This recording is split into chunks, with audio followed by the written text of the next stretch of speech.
തങ്ങൾ അതിലാദ്യമായി പറയുന്നത്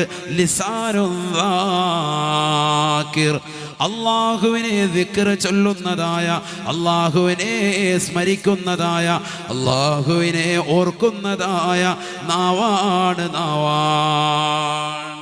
അള്ളാഹുവിനെ ദിക്ർ ചൊല്ലുന്ന നാവ്. ഒരു മനുഷ്യനുണ്ടോ അവൻ ഈ ദുനിയാവിലെ നിധി അവൻ്റെ കയ്യിൽ ഒന്നുണ്ടെന്ന് സയ്യിദുനാ റസൂലുള്ളാഹി. നമ്മുടെ കയ്യിൽ അതുണ്ടോ എന്ന് ചിന്തിച്ചാൽ മതി. കാന റസൂലുള്ളാഹി സ്വല്ലല്ലാഹു അലൈഹി വസല്ലം യസ്തഗ്ഫിറു കുല്ല യൗമിൻ 100 മർറ ഔ 70 മർറ.